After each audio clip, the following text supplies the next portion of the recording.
Hi everybody, Kathy, dietitian from Highland Primary Care here, and I'm back with part two.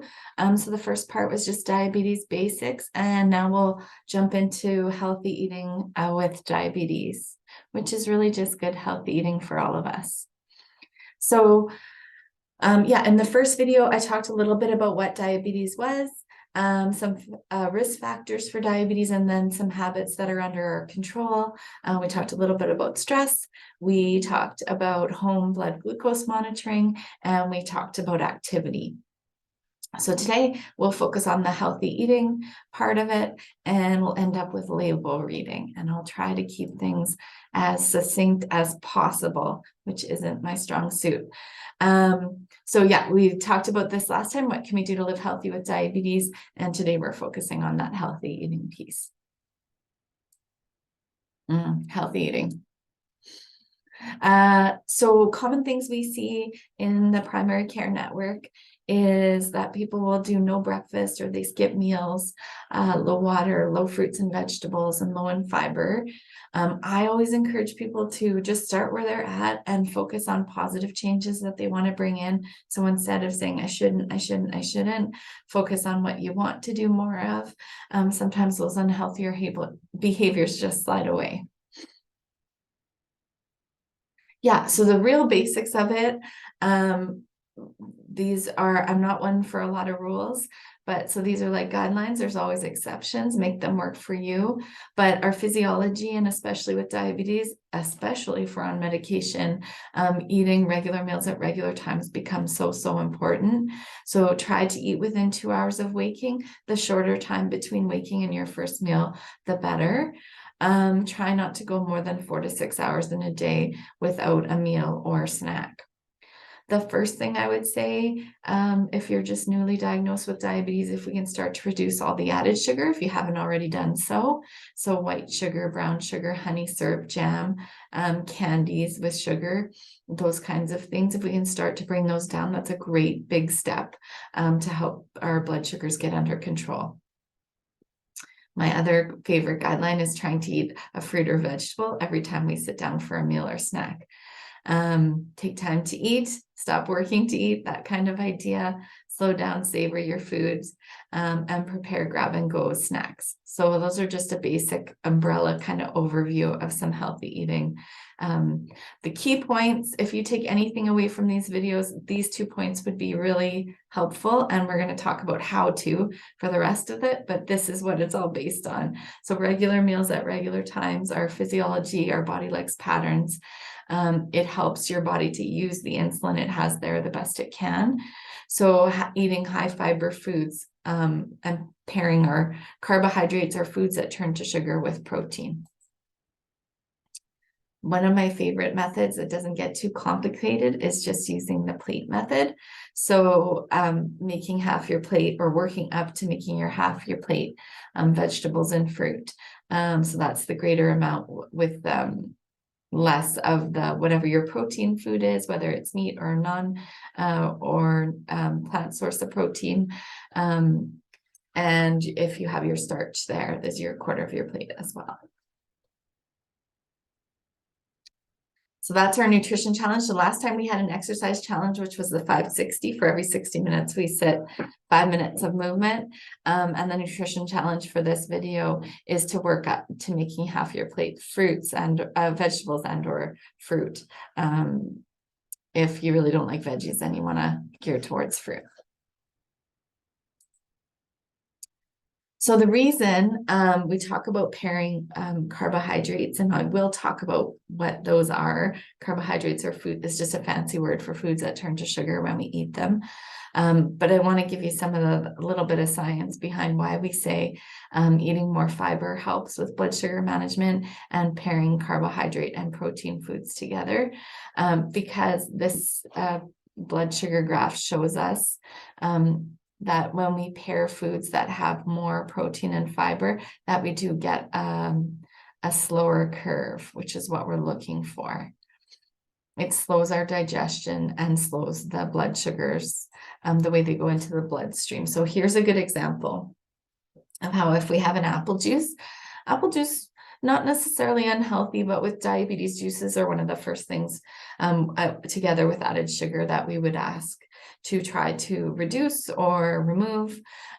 You can see from that first graph that an apple juice, we just digest it so quickly, it goes straight into the blood sugars.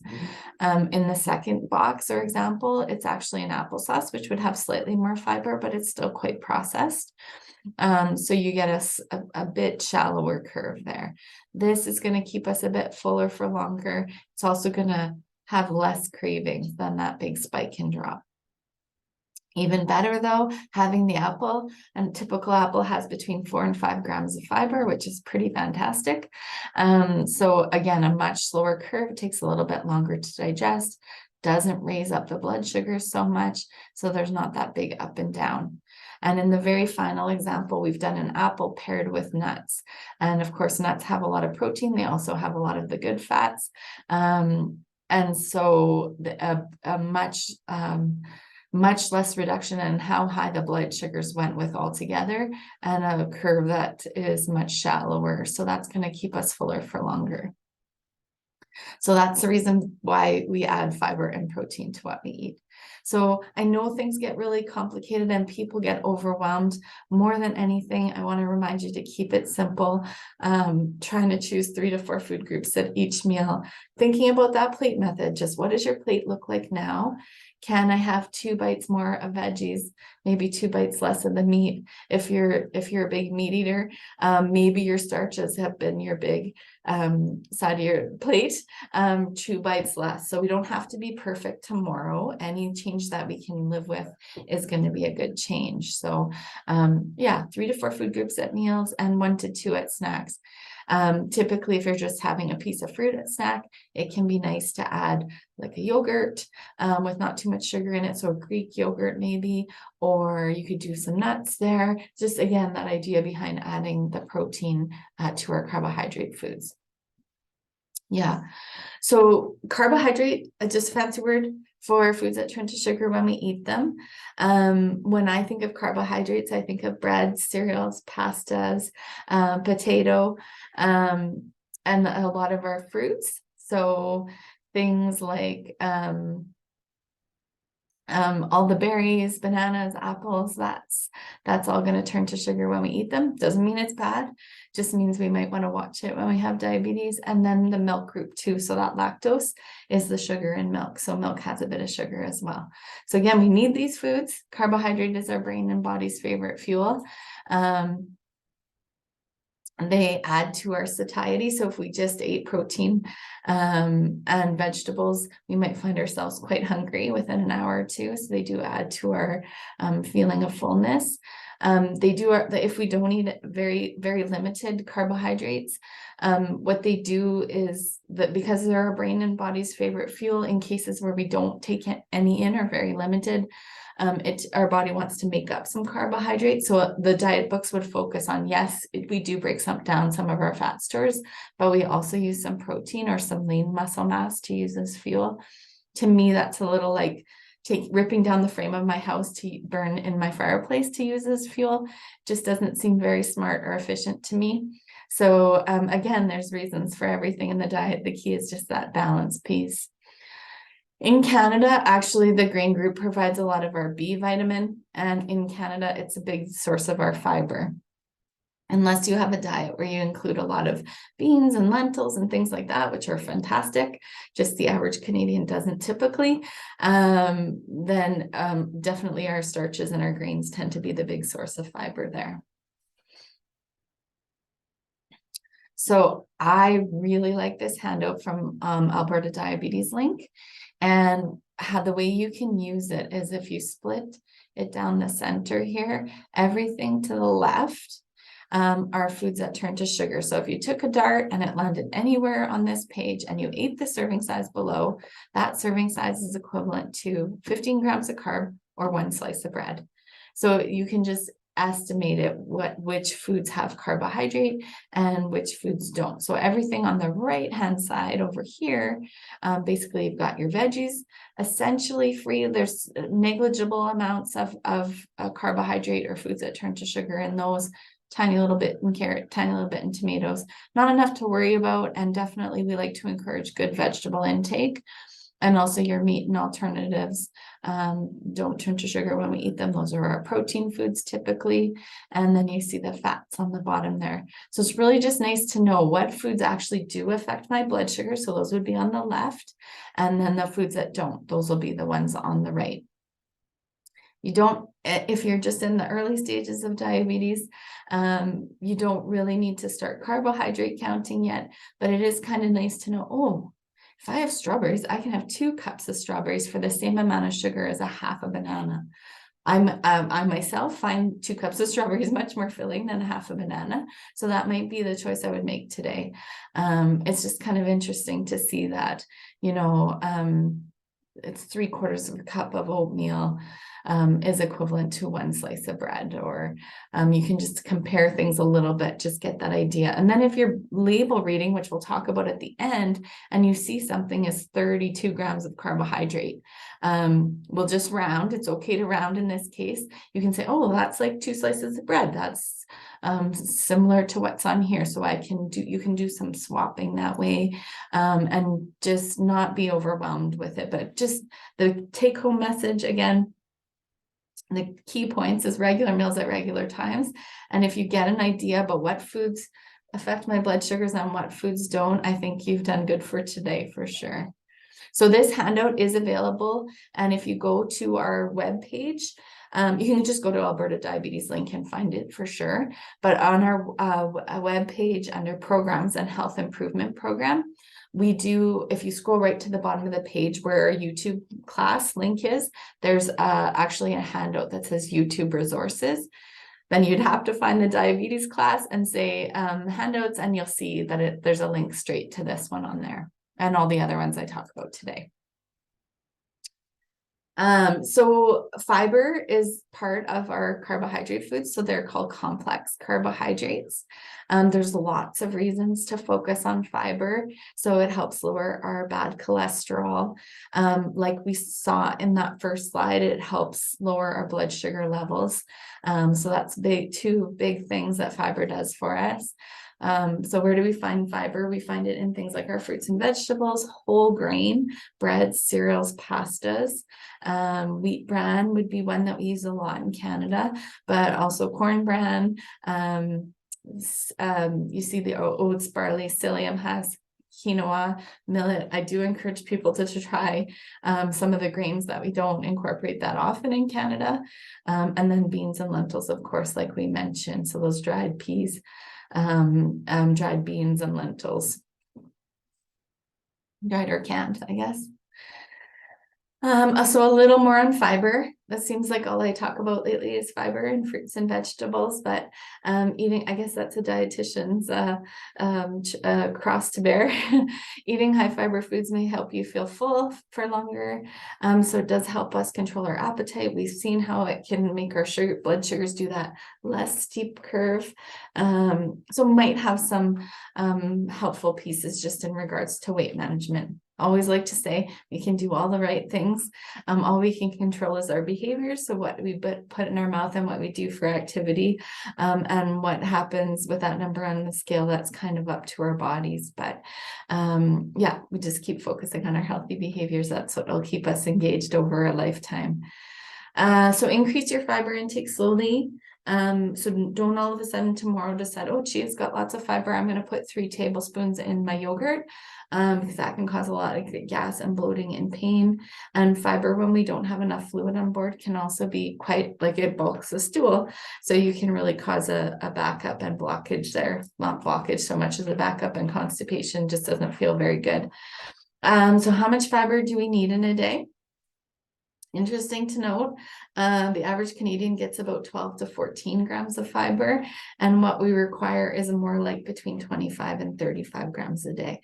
So we do have our work cut out for us, trying to get up to those fibers. It's not always easy, but it does add up quite quickly, which is nice.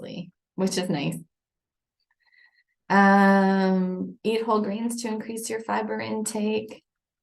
Look in the ingredients for the word whole grain, and try those whole grains like barley, oats, millet, think quinoa, things that are a little outside our box, brown rice. People always like, oh, I don't like brown rice.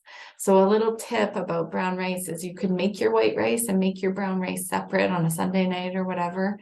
Rice freezes really well. So once it's made, I'll freeze it in my muffin tins. And then once it's frozen, I'll knock it out into a Ziploc bag. And then when we have dinner, it's a really quick side for us. I can throw half white and half brown and mix it together.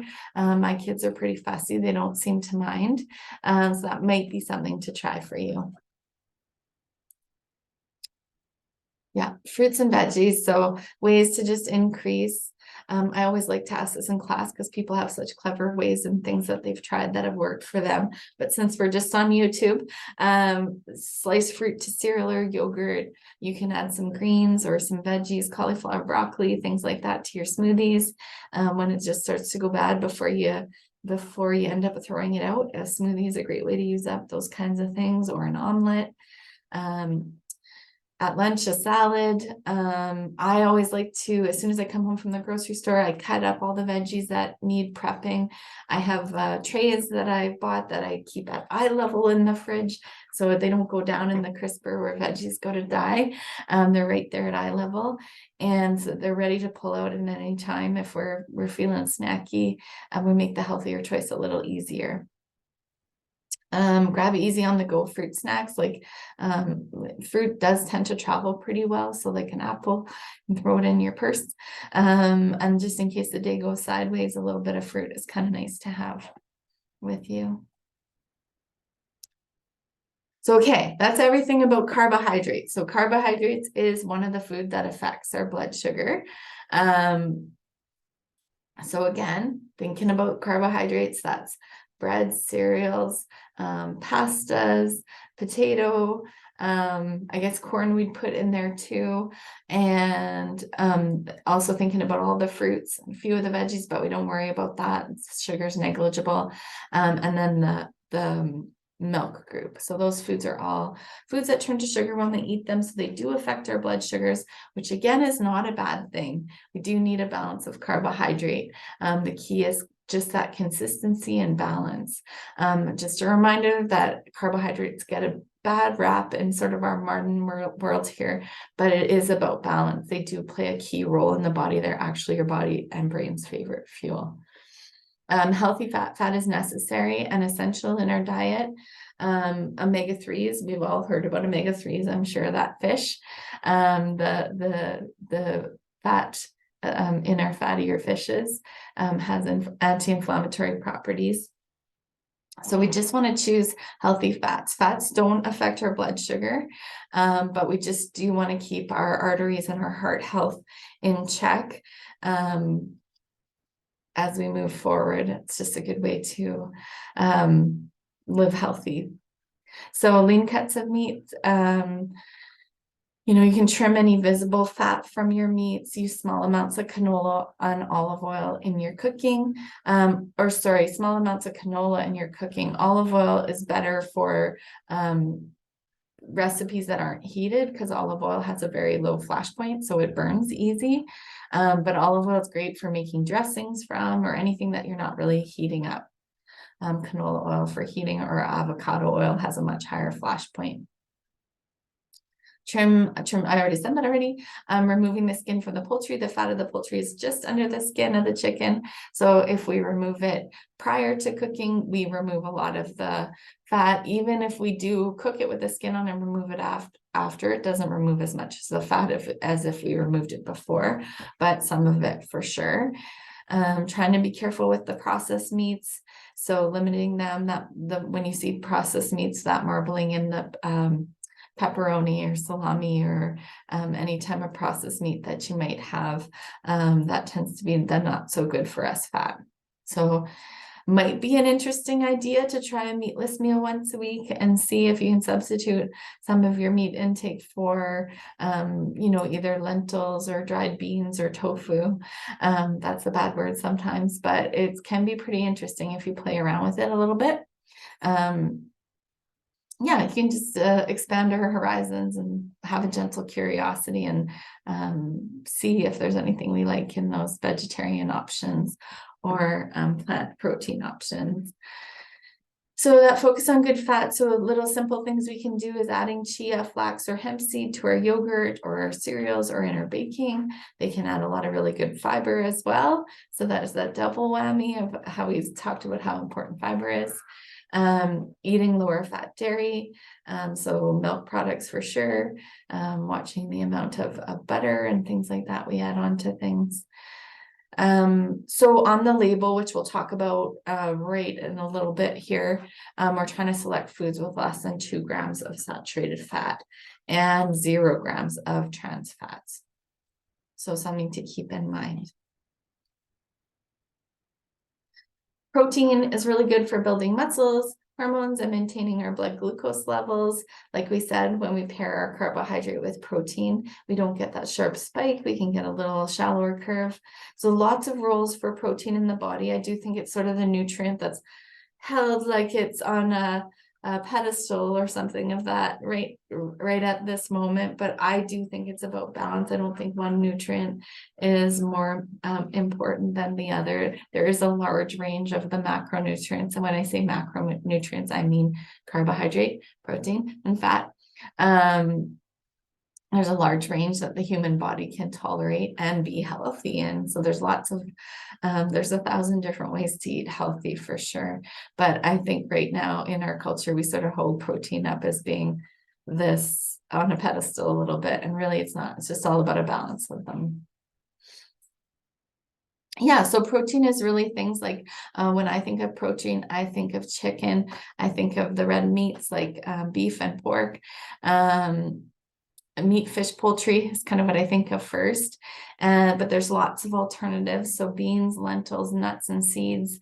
Our dairy products have some protein in it, and then of course our soy-based products like our edamame and our tofu and that kind of thing.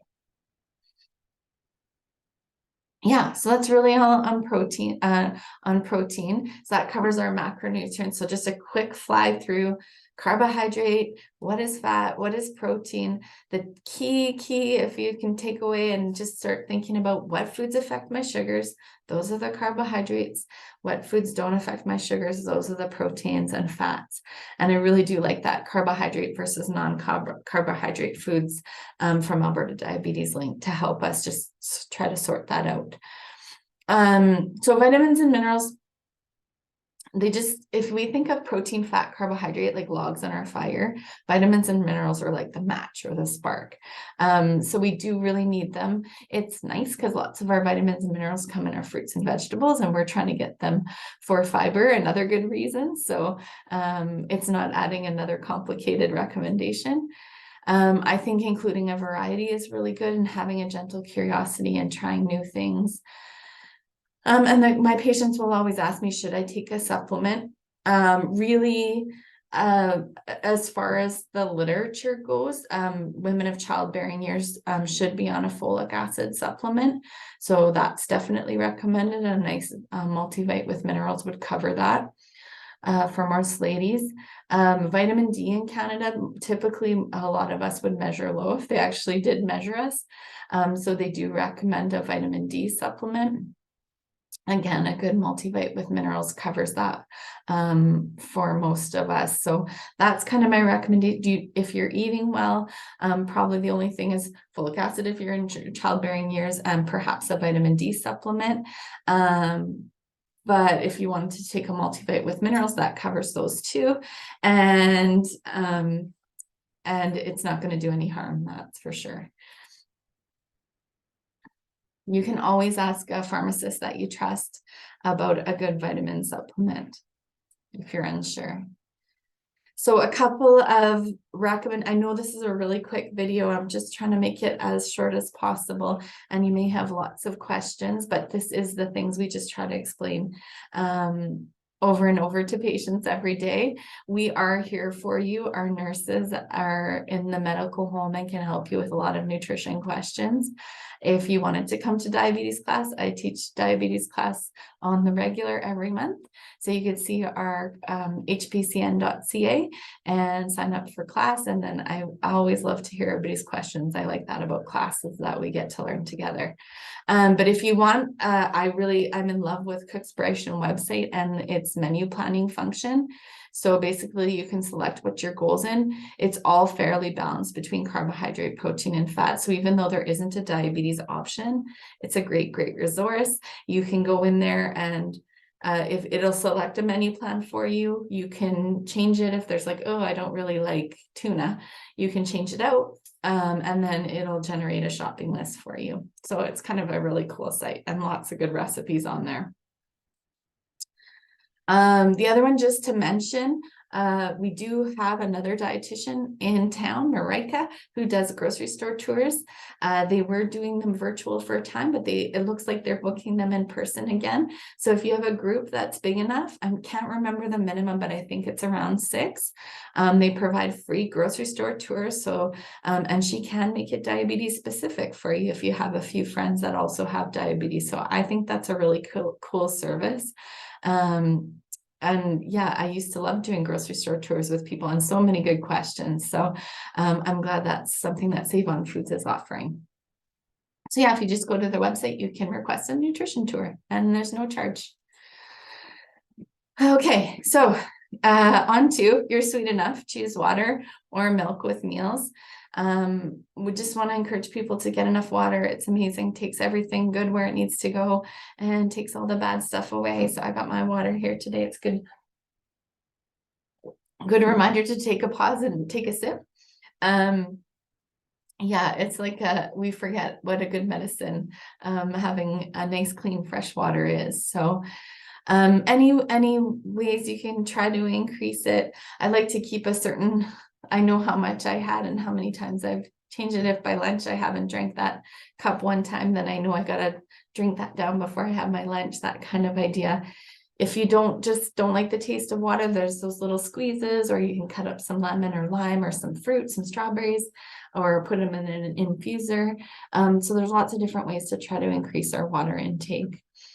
If you're thirsty, they say it's already too late, that it went too far. So we want to get ahead of the thirst. Yeah. Yeah. Oh, just a caution about specialty drinks is that you can drink anywhere from 500 to 1,000 calories. And if I sat down and ate 500 to 1,000 calories, I would feel very full and very satisfied, maybe even over so. But if I drank like a specialty coffee that was up there in calories, I probably wouldn't even feel that full and could eat a meal after that. So but hear me out, if this is a pumpkin spice latte or some kind of Christmas holiday drink that you drink twice a year, I'm really not concerned. But if it's a regular everyday habit, then really probably owe it to yourself to find out what's in it. And can you make any compromises? Is there anything that can be done to sort of bring, especially the carbohydrate down? Because some of the sugar in those drinks is so high. So usually they can say half sweet and see how much sugar is in it there.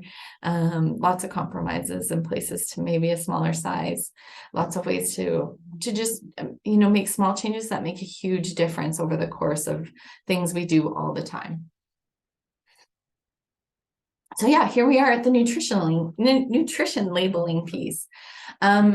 I find the labels can be helpful, but they can also be overwhelming and confusing. So I wouldn't recommend going to the grocery store and trying to read the label on every single product. Maybe every time you go to the grocery store, you make an effort to do one thing. So like maybe next time it'll be the crackers. And then the time after that, it'll be the yogurts. I find them most helpful when I'm looking at 2 things that I'm comparing. So 2 boxes of crackers or 2 containers of yogurt. And everybody would be looking for, like, everybody who goes into the store might be looking for different things. So there's no right answer on what's good and what's bad. So parts of the label that I'm going to talk about today, There are health claims and things on the labels. I don't find them particularly helpful. They are true, but just sometimes they're a bit misleading. So I'm going to not focus on those today and just focus on the two that I think are really helpful, which is the nutrition facts and the ingredient label. So the first one is nutrition facts.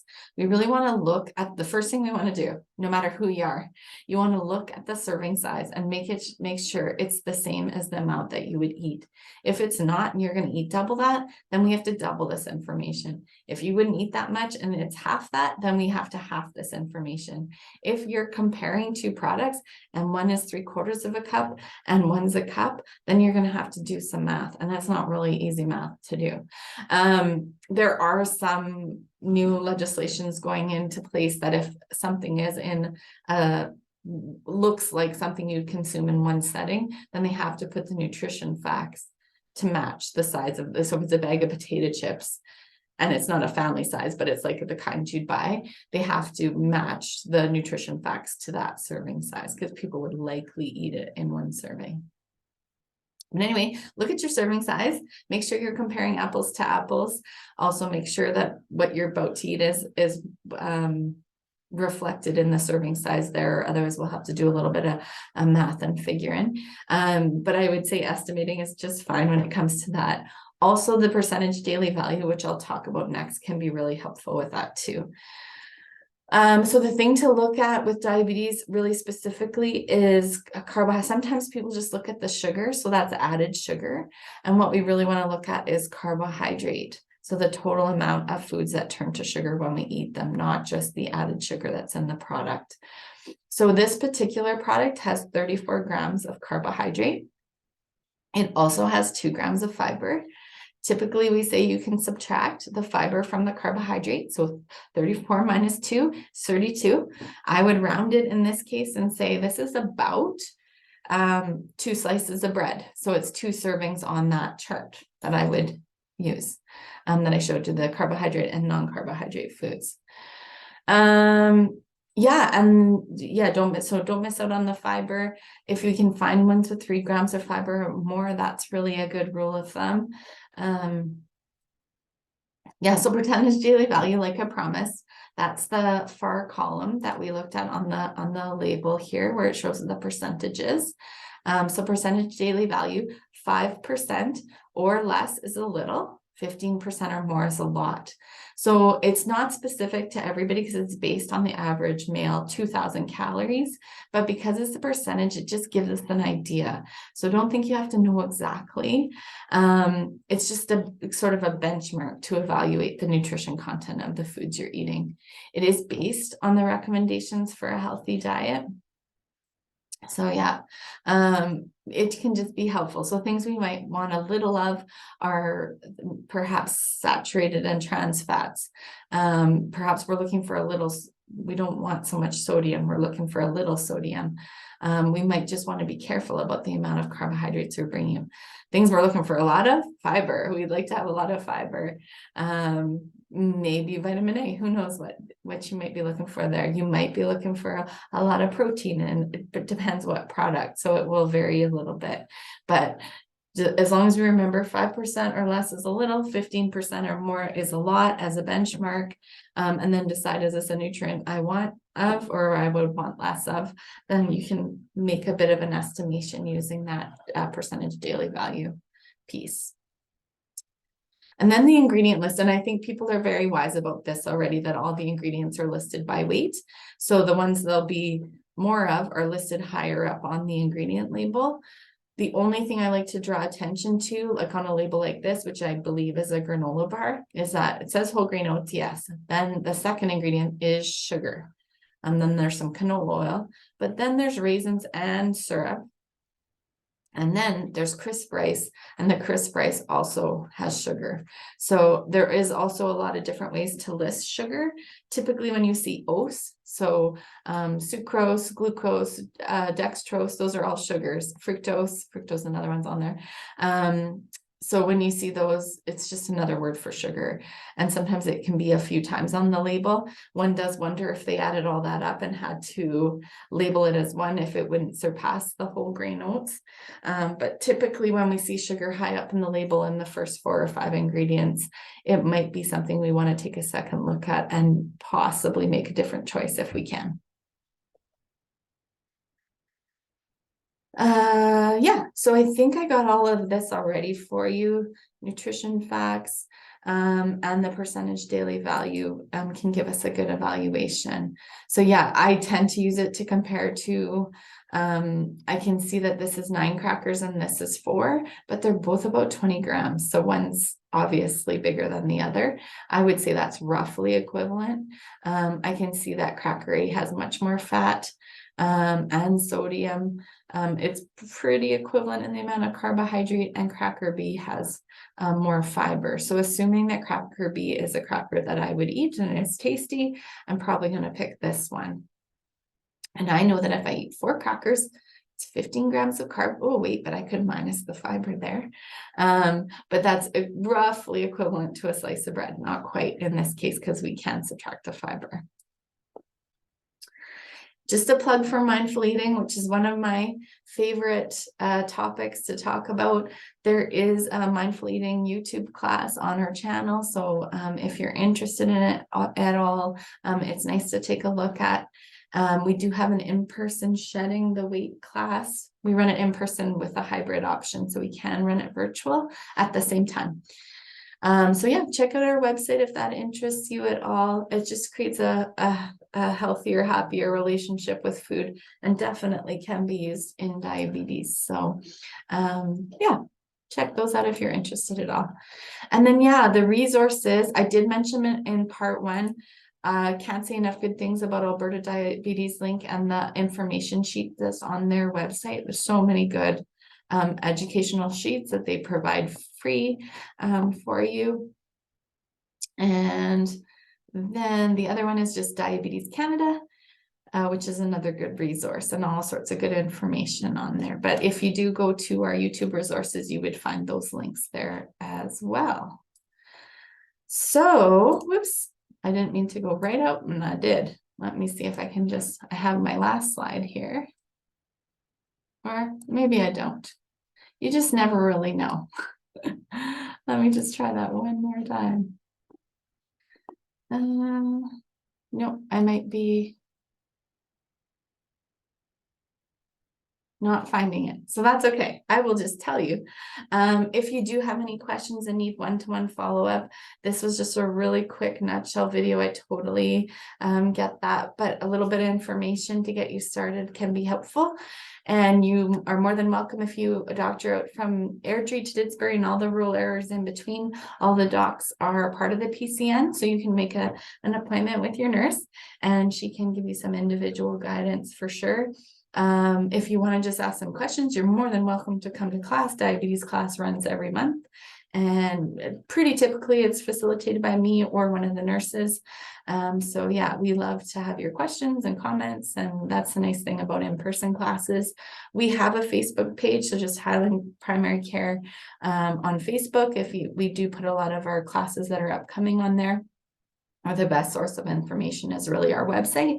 So that's www.hpcn.ca. And I think that's all for today. So take good care, and I hope to see you around, maybe in person. Okay, take care, guys. Bye-bye.